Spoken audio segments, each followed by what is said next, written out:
पहचान अंगों से होती है। वस्तु की पहचान अंगों से होती है। अंग के नाम होते हैं और उसके लक्षण होते हैं। जैसे आज कोरोना महामारी भी फैल गई दुनिया में, कोई लक्षण रहे होंगे ना कि चेहरे से दिखता है। बीमारी की पहचान लक्षण से होती है, तो वस्तु की पहचान भी लक्षण से होती है। क्या लक्षण है? वस्तु में 10 अंग हैं। वस्तु में ये वस्तु है, नाम क्या है ऐसे क्या रख दें कि क्या नाम है, पर ये वस्तु तो है। इस वस्तु में 10 अंग हैं, इस वस्तु में 10 अंग है, इस वस्तु में 10 अंग हैं। यहाँ जड़ चेतन का कोई भेद नहीं है। यहाँ 10 अंगों में जड़ चेतन का कोई भेद नहीं है। 10 अंग इस चेतन में भी है और 10 अंग इस जड़ में भी है। अब ये समझते हैं, अभी तो प्रश्न ही प्रश्न, मुद्दे मुद्दे की बात हो रही है, फाइनल बात कुछ हो नहीं रही। पर एक मुद्दा ये नोट करो कि 10 अंग इस चेतन में भी है और 10 अंग इसमें भी है। आप कहते हो इसे जड़, हम नहीं कह सकते जड़, पर ये कह सकते हैं कि 10 अंग मुझ में है तो 10 अंग इसमें भी है। अब वो 10 अंगों को मिलान करके पहले देखना है कि इसमें और मुझ में और सब में, इसमें मुझ में सब में कैसे हैं, कैसे हैं। अब हम चौपाइयाँ पढ़ दें, दोहा श्लोक पढ़ दें तो कैसे है का लक्ष्य पूरा नहीं हो जाएगा। कैसे है लक्ष्य करने कराने के लिए प्रयोग करना पड़ेगा। तो फिर आप कहोगे कि जो आप शुरू करते हो ये तो हम कर ही रहे हैं। ये बात ना सोचना, उसके आगे की सोचना। जो हम बोलने वाले हैं, अब आप उसको ये सोचोगे कि ऐसा तो हम कर ही रहे हैं, आपके बताने में क्या विशेषता हुई। पर हम भी इतना जानते हैं तो क्यों बता रहे हैं, तो उसमें क्या विशेषता है, इसको लक्ष्य करना और फिर पूछे कभी तो बताना कि क्या लक्ष्य हो रहा है। एक उपनिषद मंत्र कहते हैं, सहस्र शीर्षा पुरुषः सहस्रयक्ष सहस्रपाद स भूमिं विश्वतो आवृत्या तिष्ठति दशांगुलम। ये 10 अंग इस पिंड में भी हैं, 10 अंग इसमें भी हैं, 10 अंग संपूर्ण में है। धूल का कण भी बाकी नहीं है जहाँ वही 10 अंग बराबर ना हो। हरि व्यापक सर्वत्र, हरि नाम व्यक्ति नहीं है, हरि नाम परमात्मा है और परमात्मा नाम सर्वव्यापी यूनिवर्सल। वो जो यूनिवर्सल तत्व है वो धूल के कण में भी उतना ही है, घट बढ़ कम ज़्यादा नहीं है। ये मिलाना है तो सबसे पहला साधन मानव मात्र के पास आँख है। आँख से क्या होता है सबको जानता है, देखना होता है। क्या देखना होता है? रूप देखती है। अब त्रिपुरारी तो मुझे देखे बंदर और वो जो हाँकाने गए हैं उसको, खुद भ्रमित हो गए, हमको भी करोगे, ऐसा मत करो। अब ठीक जब चोट लगने की बात आई, हथौड़ा लगने की, जब विषयांतर हो गई, बात खत्म हो गई। अब ये हथौड़ा लगना शुरू हुआ तो अपनी आँखों से देखो। हम अपनी आँख से ही तो देखते हैं, ये दिख रहा है, इससे जुड़ा हुआ ये सब दिख ही तो रहा है। अब हम कह रहे हैं अपनी आँखों से देखो दिखता है पदार्थ, ये दिख रहा है, दिख रहा है। अरे अपनी आँखों से देखो दिखता है पदार्थ ये। ऐसे ही विश्व में सारे रूप का दिखना, जो मात्र ये से देख रहे होंगे वो कहेंगे नहीं दिख रहा है। अरे ये नहीं दिख रहा है तो ये हाथ का रूप तो दिख रहा है, हाथ का रूप भी ना दिखे तो ये माला का रूप तो दिख रहा है, माला का रूप भी ना दिखे तो ये राड का रूप तो दिख रहा है। और अलग अलग नाम ना भी ले, ऐसे ही देखो तो सब दिखाई तो रहा है। कहाँ तक गाना गाओगे कि क्या क्या दिख रहा है? झाड़ का रूप, पहाड़ का रूप, मैदान का रूप, कहाँ तक गाना गाओगे? नहीं तब आदि मध्य वसाना। वो दिखने का कोई आदि है ना मध्य है ना। जो कुछ भी दिखता है वो अखंड है, अनंत है, अनादि है। तो ये किसके लक्षण हैं? अब का पता करके आना हो, यही पता कर लेना फिर। अरे अगुण अखंड अनंत अनादि यही चित वही परमार्थवादी। वो परमात्मा के ही ये लक्षण हो सकते हैं, अखंड अनंत और अनादि। ये परमात्मा का ही एक अंग से देखा तो अनंत देखा, छू कर देखा तो जहाँ रूप है वहीं स्पर्श है, वो भी अखंड अनंत है। बजा कर देखा, इस जड़ में भी शब्द है, इस चेतन में भी शब्द है, कहाँ नहीं है। चख के देखा तो इसमें स्वाद, इसमें स्वाद, इसमें स्वाद, हमारे मन का कहीं ना होगा। ये विचार करो, हमारे मन का ना होगा पर स्वाद तो है कि नहीं। हमारे मन का स्पर्श कहीं ना मिलेगा पर है तो स्पर्श। हमारे मन का रूप ना भी हो पर रूप तो है। और सूंघ के देखने पर स्वाभाविक गंध की अनुभूति जो होती है, हमारे मन की हो ना हो पर वो भी है। इस तरह से 5 ज्ञानेंद्रियों के द्वारा है का ही अनुभव हुआ कि नहीं का। तो ईश्वर है कि नहीं है को ईश्वर कहते हैं। अस्ति ब्रह्मीति संत मेनम ततो विदु, है को ही ईश्वर या ब्रह्म कहते हैं। उसे संत जानते हैं और अवतार जानते हैं, आम आदमी नहीं जानता। आम आदमी को जनाना पड़ता है तो वो जानने लगते हैं। जो श्रद्धावान होते हैं वो जानने लगते हैं, जो अश्रद्धावान होते हैं वो दूर रहते हैं। इसलिए ये शब्द आकाश का गुण है और कान आकाश की इंद्रिय है। स्पर्श वायु का गुण है और त्वचा वायु की क्रियाशील ज्ञानेंद्रिय है। रूप अग्नि का गुण है, आँख अग्नि की क्रियाशील ज्ञानेंद्रिय है। जल का गुण रस है और जिह्वा जल की ज्ञानेंद्रिय रसना है। और पृथ्वी का गुण गंध है और पृथ्वी की क्रियाशील ज्ञानेंद्रिय नासिका है। अब वो बात जो शुरू किया था कि यह तो हम पहले भी कर रहे थे, आँख से रूप, त्वचा से स्पर्श, कान से शब्द, जिह्वा से स्वाद और नासिका से गंध। अब क्या विशेषता है? ठीक, अब क्या विशेषता है? ये कौन सी बात है? ऐसी बात नहीं है। अब ये विशेषता है, उसको लक्ष्य करो तो हमारा उद्देश्य पूरा होगा। काहू सो सादर तत्व बखानी, यही विज्ञान मगन मुनि ज्ञानी। भवानी पार्वती भगवान शंकर से यही विज्ञान पूछती हैं, तो भगवान शंकर ने यही विज्ञान बताया। तो स्थूल रूप से पार्वती को पहले लगा वाह ये कोई बात है, हम तो जन्म से आँख से देख ही रहे हैं, कान से सुन ही रहे हैं, त्वचा से स्पर्श ही कर रहे हैं, जीभ से रस ही ले रहे हैं और नासिका से गंध ही ले रहे हैं। महाराज ये क्या बात है? ये कौन सा तत्व ज्ञान हुआ? कहाँ हुआ ये तत्व दर्शन? ऐसा हमको भी लगता है पर हम उस तत्व दर्शन की गहराई में नहीं जाते। ये तत्व दर्शन यही है। पार्वती क्या है महाराज? अरे कहा ये बता कि ये रूप आँख से ही क्यों दिखता है? आँख से रूप तो दिखता है पर कोई उसमें लिंग भेद करे कि पुल्लिंग स्त्रीलिंग का भेद करे तो पुरुष को दिखना चाहिए आँख से रूप, महिला को न दिखना चाहिए। फिर अलग अलग प्रकार के लोगों को अलग अलग साधन से दिखना चाहिए। अरे रूप आँख से ही देखना पड़ेगा, स्पर्श त्वचा से ही लेना पड़ेगा, शब्द कान से ही सुनना पड़ेगा और स्वाद जीभ से ही लेना पड़ेगा और गंध नासिका से ही लेना पड़ेगी। मानव मात्र को हमारा मत अलग है, हमारा पंथ अलग है, हमारा संप्रदाय अलग है, तो अलग अलग क्यों नहीं हो जाता?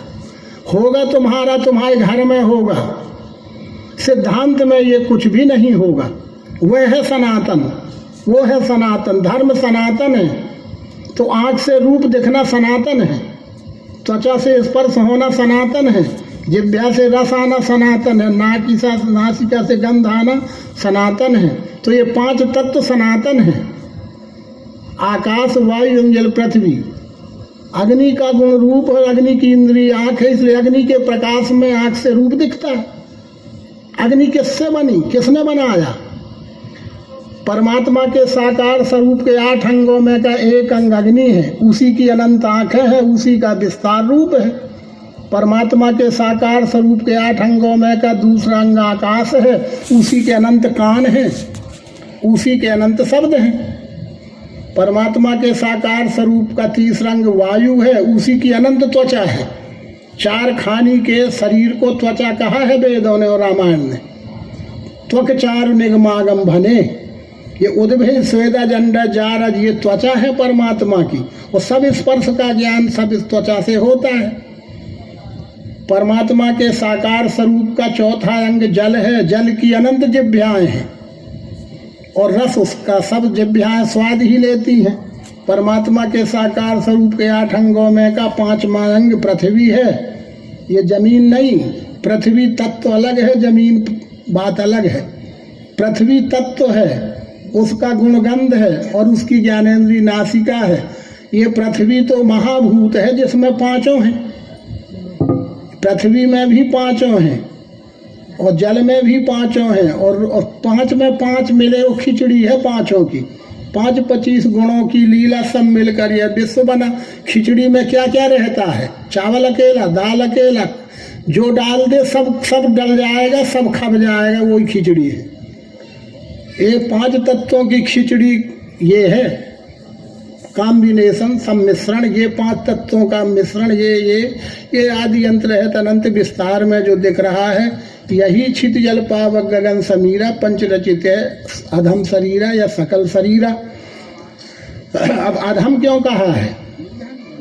अधम इसलिए कहा है कि ये हर पल बदल जाता है, हर पल बदल जाता है। जैसा शब्द अभी इसमें है, दूसरे क्षण ये शब्द नहीं रहेगा, पर शब्द रहेगा पर ये शब्द नहीं रहेगा। स्पर्श रहेगा पर ये स्पर्श नहीं रहेगा, रूप रहेगा पर ये रूप नहीं रहेगा, रस रहेगा पर ये रस नहीं रहेगा, गंध रहेगी पर ये गंध नहीं रहेगी, पर बदलते हुए रहेगी, रहेगी पर बदलते हुए रहेगी। इसलिए ये तत्व है, बदलते हुए दिख रहना ये तत्व है, और दिखना ये महाभूत है। देखना महाभूत है, समझ लो बारीक अंतर। और बदलते हुए रहना वो तत्व है। वो तत्व किसे कहते हो? आज भी फिजिक्स केमिस्ट्री पढ़ने वाले विद्यार्थियों से पूछो कि तत्व की क्या परिभाषा है। जो अविनाशी होता है उसे तत्व कहते हैं, और उसका स्थूल स्वरूप भूत कहलाता है, महाभूत। वो बदलता है। मट्टी मरती है कि घड़ा मरता है? तो मिट्टी तत्व है, उससे बनने वाली रचना महाभूत है, रचना महाभूत है, और मूल तत्व है। अब आ गया होगा मोटा अंतर समझ में। तो इस तरह से ये तत्व दर्शन हुआ कि नहीं?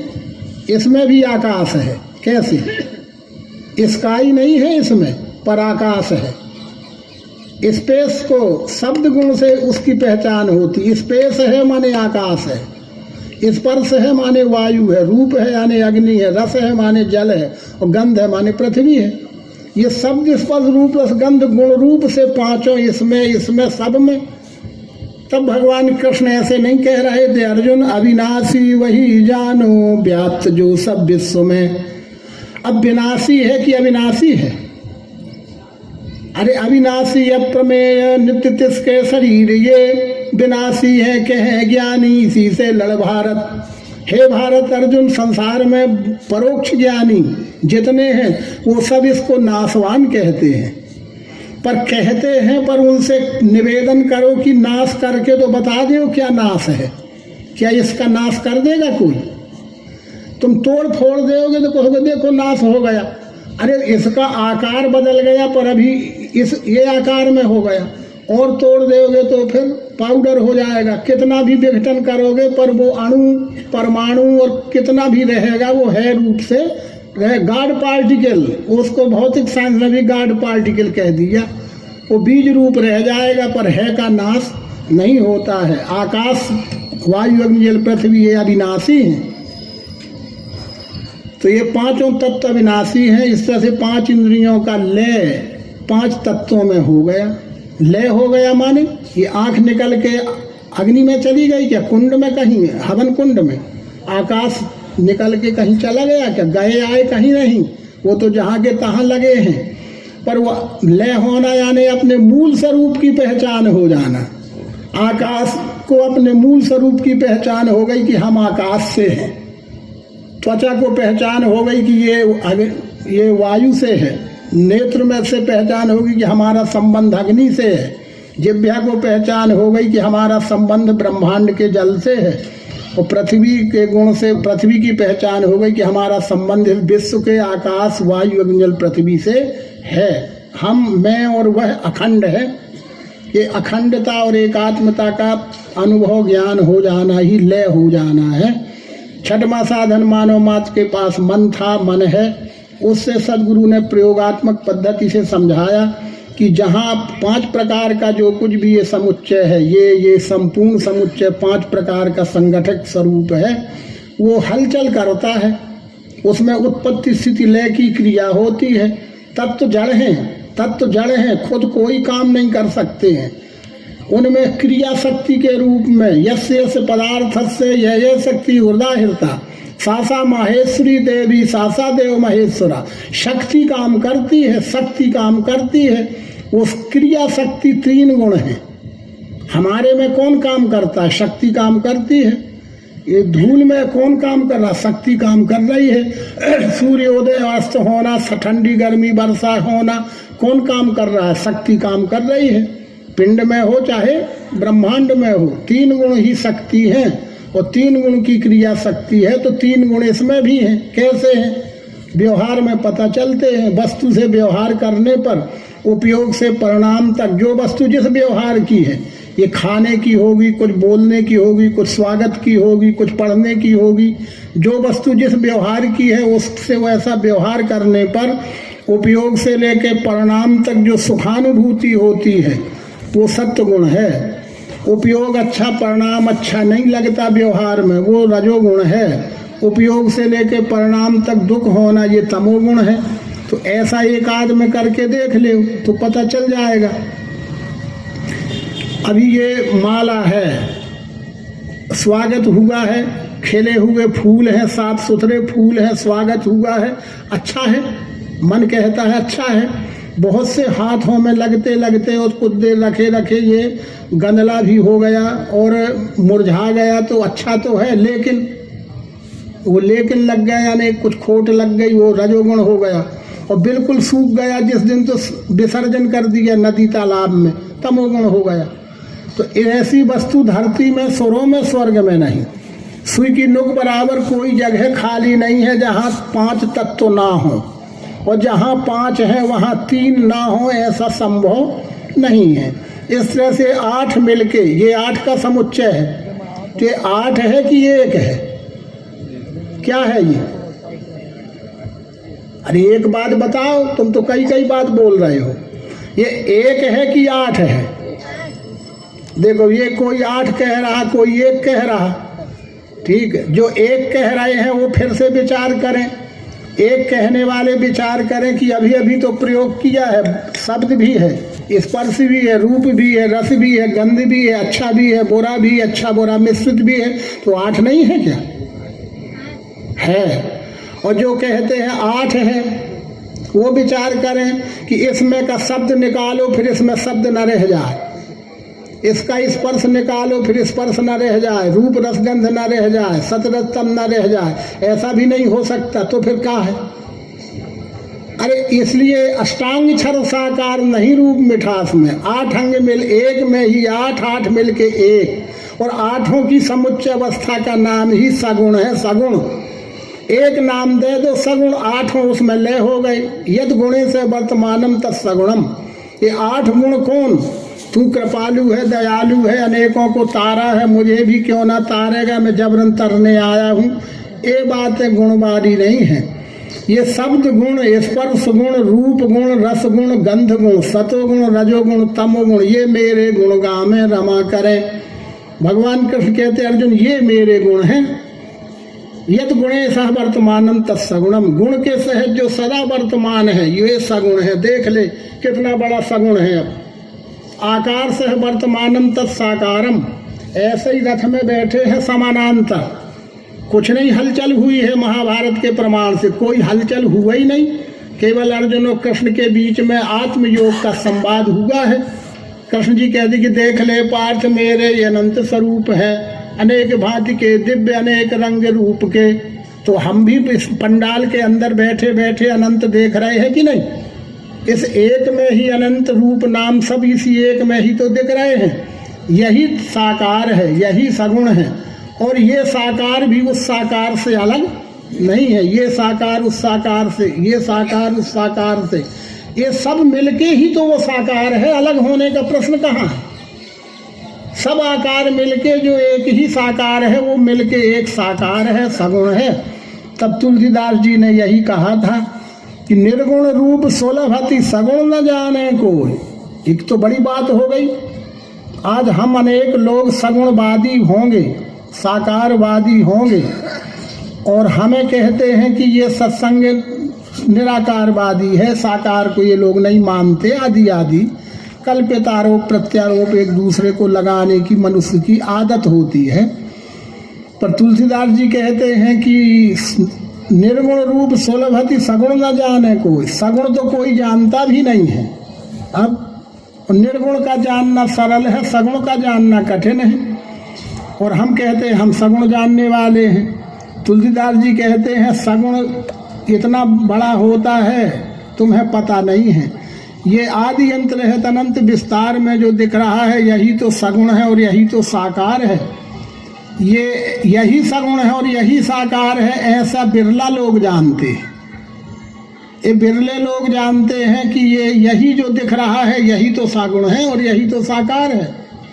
इसे ही भगवान कृष्ण साकार कह रहे हैं, इसे ही तुलसीदास जी साकार कह रहे हैं, इसे ही भगवान मायानंद जी भी यही तत्पद है। दृश्य विराट इस नाम से सबों को दिखता है, प्रत्यक्ष जानते नहीं। ये विराट ही तो दिख रहा है। अब विराट का मतलब कोई इतना बड़ा इतना बड़ा इतना बड़ा, कितना ही बड़ा हो जाए आखिर उसकी नाप तोल तो हो जाएगी। और जिसकी नाप तोल नहीं हो सकती है वो विराट है। तो इस दिखने वाले का नाप तोल नहीं हो सकता, इसलिए अर्जुन देख ले यही विराट दिख रहा है, यही साकार है। ठीक है, पर साकार जो है वो यंद्रष्टम तन्नष्टम। जो साकार है वो बदलता है, साकार है बदलता है, बदलते हुए रहता है, बदलते हुए रहता है।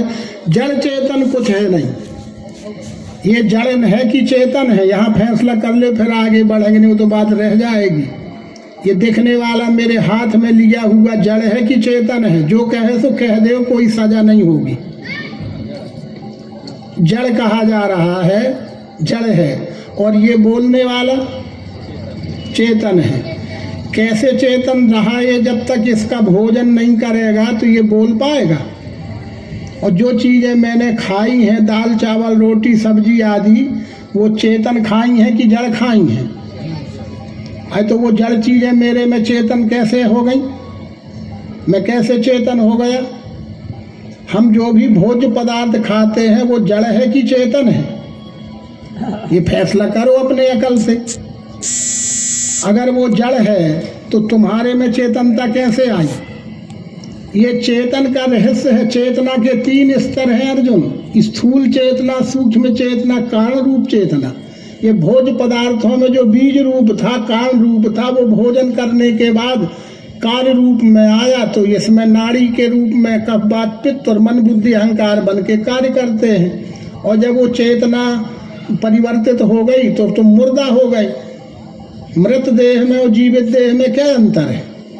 चलो बताओ, मृत देह और जीवित देह का अंतर क्या? उसके आंख निकल गई कि कान निकल गया कि त्वचा न रही? क्या न रहा? क्या नहीं है उसमें? पर क्या हो गया कि उसको जल्दी ले चलो कह रहे हो? बस मृत देह और जीवित का वो चेतना का ही तो खेल था ना। वो चेतना किसकी थी? अन्न की चेतना थी। अन्नाद बंदी भूतानी, अन्न से जीव होते हैं, जल से अन्न है बने, यज्ञ से जल गिरता है, होता है यज्ञ कर्म से। वो ये प्रकृति यज्ञ की बात कह रहे हैं कृष्ण जी। ये वाले यज्ञ की तुम जानो, ये प्रकृति यज्ञ की बात कह रहे हैं कृष्ण जी की। अन्न से जीव होते हैं और जल से अन्न है बने, होता है यज्ञ कर्म से। वो कौन कर्म से यज्ञ होता है? वो प्रकृति में जो उत्पत्ति स्थिति लय रूपी यज्ञ हो रहा है, उसमें 3 गुण स्थूल हो गए तो चेतना है, 3 गुण बीज रूप हो गए तो अचेतना है। बस तो जड़ चेतन कुछ है नहीं, एक ही है भगवान। राखो निश्चय में सदा मायानंद को ज्ञान। जिनकी अकल जड़ है वो चीजों को जड़ कहते हैं। जिनकी अकल जागृत हो जाती है उनको सब चेतन दिखता है। चिदानंद में देह तुम्हारी, विगत विकार जान अधिकारी। क्या आकाश जड़ है, वायु जड़ है, अग्नि जड़ है? अभी चमोली में हुआ, उत्तराखंड में, रोज न्यूज सुन रहे हो। वो ग्लेशियर जड़ तो था ना। कितने चेतन बह गए, डूब गए, अभी तक ढूंढे नहीं मिल रहे हैं। कैसे तुम चेतन होगी? तुम्हें जड़ बहाए ले जा रहा है। वो कहोगे उसको जड़? आकाश जड़ है, वायु जड़ है, अग्नि जड़ है, जल जड़ है, पृथ्वी जड़ है क्या? एक ग्लेशियर में घट हलचल हुई है ना, तो कितने चेतन बह डूब गए, पता ही नहीं चल रहा कि वो अब कहाँ है। ये अध्यात्म के रहस्य हैं। हमारी तो, हम तो कुछ भी जड़ कहते फिरें। जिनकी अकल जड़ है वो चीज़ों को जड़ कहता है। चीजें जड़ नहीं होती, अकल जड़ होती है। निज भ्रम नहीं समझे अज्ञानी, प्रभु पर मोह धरई जड़ प्राणी। ते जड़ महासिंधु बिन तरनी, पैर पार चाहत जड़ करनी। तुलसीदास अपने बोलते हुए को भी कहते हैं, किम समझो में जीव जड़। जड़ कहते हैं अज्ञान अवस्था को, चेतन कहते हैं जागृत अवस्था को। जैसे हम अभी जागृत अवस्था में सुन रहे हैं, बोल रहे हैं, हम जागृत हैं, चेतन हैं। और जब हम गहरी नींद में सो गए तब क्या है? मुर्दा है क्या?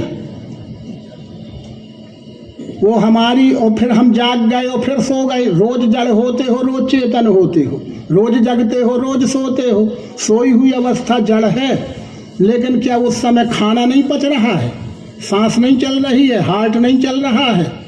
तो क्या है? तो तुम दो हो, एक सोते समय के और एक जागते समय के। क्या एक ही शरीर में दो जीव होते हैं? एक सोने वाला, एक जागने वाला? अरे जीव तो एक ही है, वही सोई हुई अवस्था में है और वही। अब सोच ले, अब कहाँ का जड़ कहाँ का चेतन? तब संतों ने खरी खरी भाषा में कहा, कहाँ रे जड़ कहाँ रे चेतन। तेरे में जड़ है तो तू संसार को जड़ कहता था, और जब तेरे में चेतना आ गई ज्ञान की, सदगुरु की, तो तुझे ही सब चेतन दिख सकता है और दिखने लगता है। तो मायानंद कहे सब चेतन, क्या जड़? इसलिए सज्जनों, जड़ चेतन ग्रंथि पर गई, जत नशा छूटत कठिनाई। जब ते जीव भयो संसारी, छूट न ग्रंथि न होए सुखारी। श्रुति पुराण बहु कहे उपाई, आदि आदि पर छोरन ग्रंथि पाओ जो कोई, तब यह जीव कृतार्थ होई। ये जीव को कृतार्थ जब होगा जब ग्रंथि छूट जाएगी। और जो जड़ चैतन्य की ग्रंथि छूटने का सुमार्ग ये, बतासे अपने आगे रखना भूलना। अब खुल गई बात कि ये बतासा है भैया, बड़ा बतासा। ये छोटा सा बतासा और ये बड़ा बतासा, पर ये मीठा और ये खारा है का? ये फिटकिरी है कि नमक है क्या ये? अरे छोटा बतासा भी है तो मीठा, और ये बड़ा बतासा है तो मीठा। वो मिठास यही आत्मा, वो जीव का मीठा भर नहीं, ये तो जीव का मीठा भी है, पर ये आवाज फैलाने का प्रियत्व है, ये स्वागत का प्रियत्व है। ये सब जो भी 8 अंगों का साकार है वो सब प्रिय ही है, पर आंख से प्रिय है कि अकल से प्रिय है? आंख से प्रिय नहीं होता, आंख से तो प्रिय का रूप दिख रहा है, पर अकल से प्रिय जो दिखता है, जो अकल को प्रिय दिखता है वो आत्मा है, और जो आंख को दिखता है वो शरीर है। जो आंख को दिखता है वो शरीर है, और जो अकल को दिखता है वो आत्मा है। अब मोटी मोटी भाषा में आ जा, बारीक भाषा तो अलग है। जो आंख से दिखता है, आंखों से देखना चाहो तो दिखेगा विश्वरूप ही, 8 अंगों वहां दिखेगा, और उस साकार से अलग नहीं। उस साकार में ही जो अस्थि भांति प्रिय रूप से रहता है और अकल से दिखता है, बुद्धि से दिखता है, वो निराकार है। आंख से दिखता है साकार और बुद्धि से दिखता है निराकार, इतना ही समझो। तो फिर अब आप थोड़ी आगे बढ़ाया भगवान राम ने, भगवान कृष्ण ने और भगवान मायानंद जी ने कि अर्जुन ये तो 10 मार्ग छर जान कर अक्षर मीठा जान। ये तो साकार निराकार रूप मिठास तो हो गया, पर ये तो बता इससे तेरा क्या हुआ? क्या भ्रम चला गया और एक नया भ्रम खड़ा हो गया? एक साकार और एक निराकार, सगुणवाद निर्गुणवाद, ये तो द्वैत गया कहाँ? वो तो द्वैत और मजबूत हो गया। तो फिर अब निर्णय ये तेरे को ही करना है, मैं तो माध्यम हूँ, निर्णय आप करो, हम माध्यम है, सदगुरु कहते हैं। तो फिर ये साकार दिख रहा है कि मिठास दिख रही है? करो निर्णय ना, ऊँघ हो ना। ये तो जाते ही जात जुड़ाई आई, वो घासुर जल्दी लग जाता है। छोरन ग्रंथि जान खगराया, तो विघ्न ने करे तब माया। जब ज्ञान समझने की बात आई तभी अघासुर आ जाता है, माने तू जिसमें तू समझने ना पावे। इसलिए अपनी नींद को कंट्रोल करो और अब फैसले की बात बताओ कि ये साकार दिख रहा है कि निराकार दिख रहा है? क्या दिख रहा है? कुछ बोले ही नहीं आ रहा। ये भी एक विशेषता है, समझ ना पड़े झूठ का साचा, मतलब आप समझ नहीं रहे हो। नहीं, जितना समझते उतना तो उत्तर देते। अरे ये दोनों दिख रहे हैं, आँख से दिखता है साकार दिख रहा है, वो साकार से अलग नहीं, इसी में मिठास बुद्धि से अनुभव आने वाला निराकार दिख रहा है। तो दिख तो दोनों रहे हैं, एक आँख का देखना है, एक अकल का देखना है, देखना दोनों है, ठीक है। आँख यदि रूप देखती है तो शब्द क्या कहोगे, शब्द कौन देखता है, हैं? और स्पर्श कौन देखता है? तो देखना शब्द आया ना, इसलिए उसे ज्ञानेंद्रिय कहा है। अच्छा बुरा कौन देखता है? मन देखता है, इसे देखना कहा। और प्रिय कौन देखता है? बुद्धि। तो बुद्धि का देखा हुआ प्रिय और आँख से देखने वाला आकार स्वरूप, तो ये क्या है फिर? आकार है कि मिठास है? दोनों है, दोनों है कहने वाले। इससे दोनों को अलग अलग कर दो, इसके ऐसा करो कि आकार से मिठास अलग हो जाए और मिठास से आकार अलग हो जाए, हो जाएगा। तो फिर क्या किया जाए, जो दोनों की पहचान हो जाए, दोनों का व्यवहार हो जाए, और दोनों जिसमें साइलेंट हो जाए, साइलेंट हो जाए जहाँ जाके दोनों भाव, वो है नाम। नाम है इसके आगे, तो नाम, इसका नाम रख दिया। यदि ये मेरे हाथ में लिया हुआ बतासा ही है, तो ये आकार बतासा है कि मिठास बतासा है? फिर दोनों कह रहे हो, तो फिर दोनों को अलग करो। तो ये विश्राम सिंह जी कह रहे मिठास बतासा है, तो कुछ कह रहे आकार बतासा है, तो कुछ कह रहे कि दोनों हैं। तो ये यही भी अभी भ्रम है। कोई कहे सगुण, कोई कहे निर्गुण, कोई जुगल कर माने, कोई कहे सत्य, कोई कहे झूठ, कोई जुगल कर माने। पर तुलसीदास कहते तीनों तुम्हारे भ्रम हैं, ये तीनों तुम्हारे भ्रम है। इससे तो पूछो कि तुम क्या हो, इससे पूछो कि तुम क्या हो। चलो ठीक है, इसको वाणी नहीं है तो ये क्या बताएगी कि तुम क्या हो? तुम आदमी बैठे हो, तुम बता दो कि तुम क्या हो। मेरे सामने आप आदमी बैठे हो, बोल सकते हो, मेरा उत्तर प्रश्न दे सकते हो। आप आकार हो कि मिठास हो कि तुम्हारा जो नाम है वो हो, क्या हो तुम?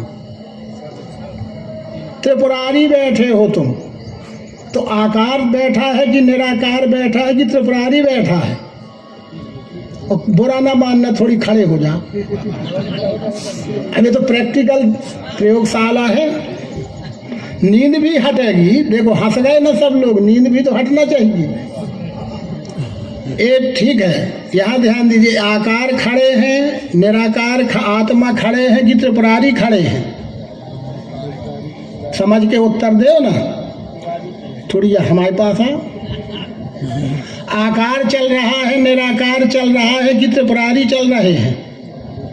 लौट के जा रहे हैं, कौन जा रहे हैं? बैठ जाइए, कौन बैठ गया? नाम से पहचान हो रही है, नाम में आकार निराकार दोनों का लय है। तो ये है मोरे मत बड़ नाम दूहते। नाम, ये नाम की महिमा है, पर नाम सार्थक है। साकार निराकार दोनों कल्पनाओं का लय नाम में है। नाम से पहचान होती है, नाम से व्यवहार होता है। तो इस पिंड का, इस यूनिट में नाम बतासा है। तो बतासा कहते ही आकार बतासा है कि मिठास बतासा है? क्या है बतासा? अरे आकार मिठास दोनों की बात छोड़ो, बतासा ले आओ तो आकार आया कि मिठास आई?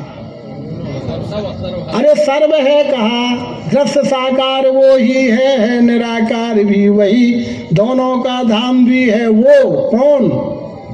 परमात्मा नाम, उसको सर्व है कहा। वही साकार है, वही निराकार है, वही नाम है। और वैसे तो ये एक वस्तु हूँ अर्जुन, ये विश्व एक वस्तु है, तो वस्तु का नाम परमात्मा है। उसके अस्थि भांति प्रिय का नाम निराकार कहते हैं, और उसके 8 अंगों के स्वरूप को साकार कहते हैं। ये आकार किसका है? वस्तु का। मिठास किसका है? वस्तु का। और नाम किसका है? आकार कहाँ है? मिठास कहाँ है? और नाम कहाँ है? और ये ना कहो नाम रूप ना ले, तो क्या इसके है पाने को कोई अड़चन है? एक सांप बैठा है, कुंडली मार के, एक कोबरा सांप बैठा है। जिस समय कुंडली मार के ऐसा बैठा दिखता है तो क्या है? सांप। और जब वो लंबा हो गया तो सांप, और जब वो खड़ा ही हो गया तो आड़ा हो, खड़ा हो, लंबा हो, चाहे गोल कुंडली मारे, सांप कब नहीं है वो। इसी प्रकार से अर्जुन आदि मध्यांत में ही हूँ सब सृष्टि का। अर्जुन मैं परमात्मा ही सर्व हूँ, होते समय भी मैं हूँ, रहते समय भी मैं हूँ और लय होते समय भी मैं हूँ। और मेरे में होना रहना मिलना कब से हो रहा है, कब तक होता रहेगा, कोई अंत नहीं है। इसलिए मैं सनातन हूँ। इसलिए मैं व्यक्ति नहीं हूँ, मैं परमात्मा हूँ और वो मैं सर्वरूप हूँ और ये सर्व ही सनातन है, ये विश्व ही सनातन है। इस विश्व का दर्शन ज्ञान करने की ये प्रयोग प्रक्रिया है। इस प्रयोग प्रक्रिया के द्वारा हम आप भी बड़ी सहजता में, सरलता में समझ सकते हैं कि विश्व ही परमात्मा है, वही सगुण है, वही निर्गुण है और वही सर्व है। ऐसा जान गए तो जान गए तो क्या होगा फिर? तब होगी भक्ति, पश्चात बीज भक्ति का, तब होगी भक्ति। तो अरे महाराज ये क्या बता रहे हो तुम, अबे तक हम जो करे वो का होगा? फिर ये जीव को खलबली मचती है, ये जीव को ऊहा पोह लगता है कि अरे आज तक हम जो किए, अभी तक जो करते जा रहे हैं वो क्या है फिर वो कृष्ण जी कहते हैं अर्जुन वो तू जान, वो जो कुछ हो तू जान, तेरा काम जान है, वो अभी तक जो तूने किया है वो तू जान और तेरी लीला जान है। मैं तो ये बताने आया हूँ कि अब होगी भक्ति। जब जानना होता है तब जानने के बाद जो सद्व्यवहार होता है वो भक्ति कहलाता है। और बिना जाने तुम जो करते रहे हो वो तुम जानो क्या करते रहे हो। वो जो बिना जाने हुआ है अर्जुन वो दिखाऊ था, अशांति देने वाला था, क्षणिक था। और मैं जो तेरे को दर्शा रहा हूँ ये टिकाऊ है, इसका फल अचल शांति है। पश्चात बीज भक्ति का अनन्य बढ़ने लगे, अकर्म रूप से दिखे विश्व में वो सदैव ही। ये अकर्म रूप से यानी कर्तापन का अभिमान छोड़ के अपनी स्वाभाविक सेवा करते रहो। जो बने आवे सहज में वाही में चित देव। न घर छोड़ो, न पत्नी छोड़ो, न बच्चे छोड़ो। ये छोड़ने छाड़ने का स्वांग मत कर लेना, नहीं दो ही तरफ से जाओगे। दुविधा में दो गई, माया मिली न राम।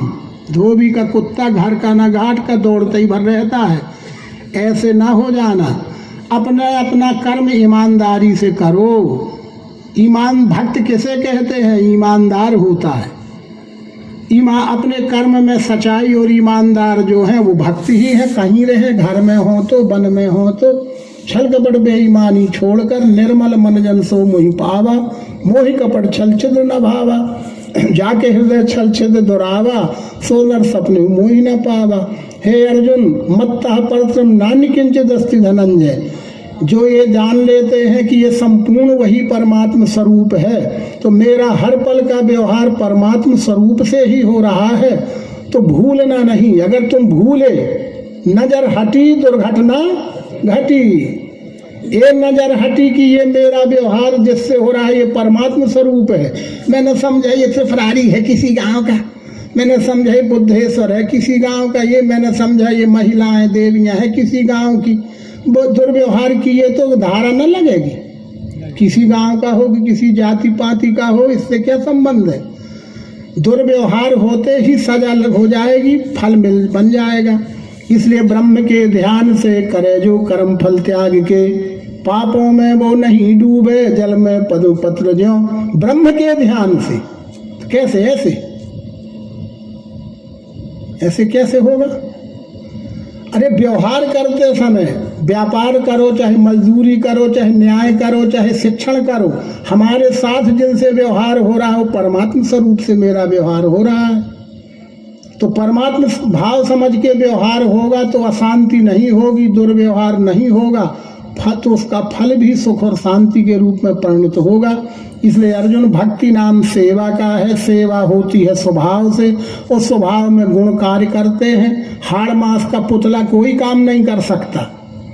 उस हाड़ मास के पुतले में 3 गुण काम करते हैं। उन 3 गुणों की शुद्ध अवस्था और मलिन अवस्था का कार्य होता दिखता है। इसलिए अपने गुण को शुद्ध रखो और सामने वाले का गुण पहचान के गुणा गुणेशु वर्तन्ते गीता कहती है। टकरनते, लड़नते, भिड़नते, झगड़नते नहीं करती गीता। गीता का ज्ञान सार्वजनिक है, सार्वभौमिक है, पर वर्तन्ते, बर्ताव करो, व्यवहार करो। हमारे देह के जैसे सुबह बताया था छोटे बड़े सब अंग पवित्र हैं कि अपवित्र हैं? हमारे में पवित्रता लगी है क्या? छोटे बड़े सब अंग पवित्र ही तो है सब। ठीक, कैसे काट के अलग कर सकते हो?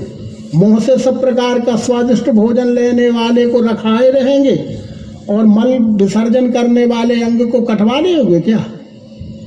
अब तो फिर सर्व में प्रिय भाव देखना, सर्व की उपयोगिता है, सबका महत्व है। जो जहाँ है जिस स्थिति में है उसी स्थिति में प्रिय है, उसका गुण पहचान के उसका उपयोग लोकहित के लिए कर ले। लोकहित के लिए प्राणी मात्र का उपयोग करने वाले को अर्जुन भक्त कहते हैं। ऐसे भक्त बनो। भक्त तो सबको बनना है, लेकिन कौन श्रेणी का भक्त बनना है? रामायण में 4 प्रकार के भक्त कहे गए हैं। राम भगत जग 4 प्रकारा, चारौ सुकृति अनग उदारा, आर्थ अर्थार्थी जिज्ञासु और ज्ञानी। 4 भक्त कहे गए हैं रामायण में। अब 5वें हो गए। 4 तो पुराने थे पहले से, तो 4 ही कहे, अब 5वें हो गए तो 5वीं श्रेणी तुलसीदास जी ने रख दिया। कौन है 5वीं श्रेणी में?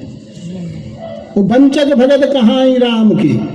अब ना आर्थ है, ना अर्थार्थी है, ना जिज्ञासु है, ना ज्ञानी है। अब तो वंचक भगत कहाँ ही राम के, कंचन किंकिन को है काम के। वंचक भगत हो गए। पर 5वीं की भी बात छोड़ो, अब तो सतयुग का समय आ गया है। भगवान कहते हैं कि सब भक्त बन सकते हैं।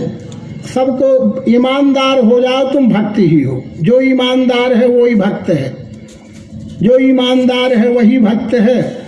ईमानदार हो जाओ, सब हो गया। Honesty best policy. ईमानदारी ही सुंदर नीति है। काय की? धर्म की, कि समाज की राजनीति की? सबकी एक ही नीति है, ईमानदारी। दया धर्म और सदाचार परोपकार, यही धर्म के लक्षण है, यही भक्त के लक्षण है। ऐसा होने के लिए पहले ये जानो कि ये चराचर के रूप में रहने दिखने वाला यही मेरा इष्ट आराध्य है। मेरा हर पल का व्यवहार अपने इष्ट से हो रहा है। तो अपने से अपने लिए अपने द्वारा यही है अपना रूप। पुरुषोत्तम भाव से ये अपना ही रूप है। तो अपने को अपने से क्यों कष्ट देगा कोई? जब हम 2 मानते हैं तो सब हो रहा है उत्पात।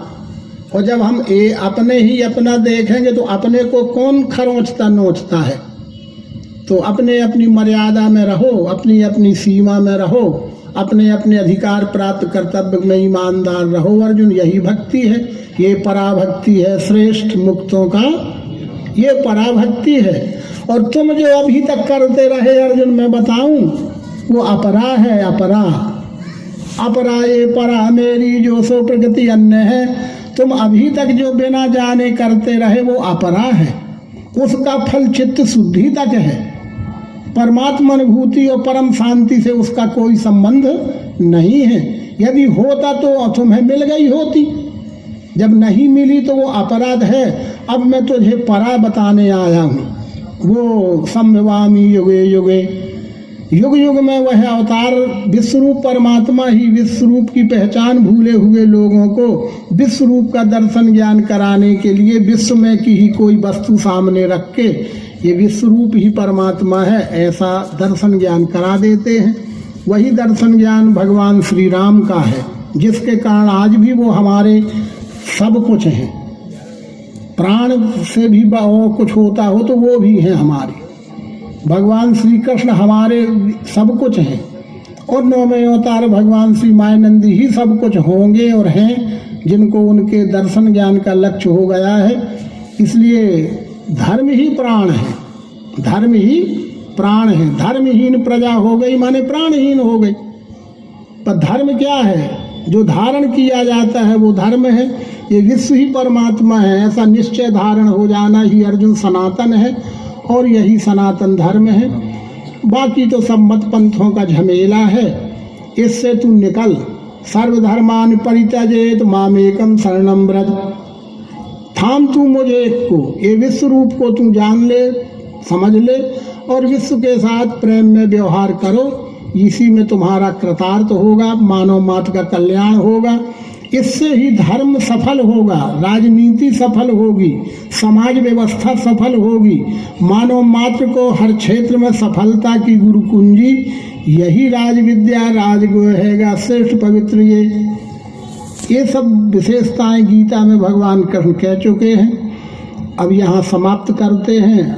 आप सब लोगों ने ध्यान से सुना होगा, तो फिर कल परसों पूछ लेंगे कि गया तेरा मोह अज्ञान व नहीं, क्योंकि अर्जुन ने तो कह दिया था कि गया मोह मिला धर्म कृपा से आपकी, मुझे भ्रम पूर्ण गया मेरा करूँगा आपका कहा। अर्जुन ने तो कह दिया कि गया मोह, धर्म के बारे में जो मेरा भ्रम था वो चला गया। तो जब मोह चला गया तो मुझे धर्म मिल गया। गया मोह मिला धर्म कृपा से आपकी, मुझे आप जैसे सदगुरु से मिल गया, अब करूँगा आपका कहा। ऐसे ही आखिरी दिन हम पूछ लेंगे कि करूँगा आपका कहा कि अपनी ढपली अपने ही राग चलेगी, कि बाजा बजे कैसे ही नटखन्ना नाचे वैसे ही। जैसी ये कहावतें हैं ना कि कैसे ही बाजा बजे नाचने वाला अपने ही ताल में नाचता है, ऐसी बात न होवे।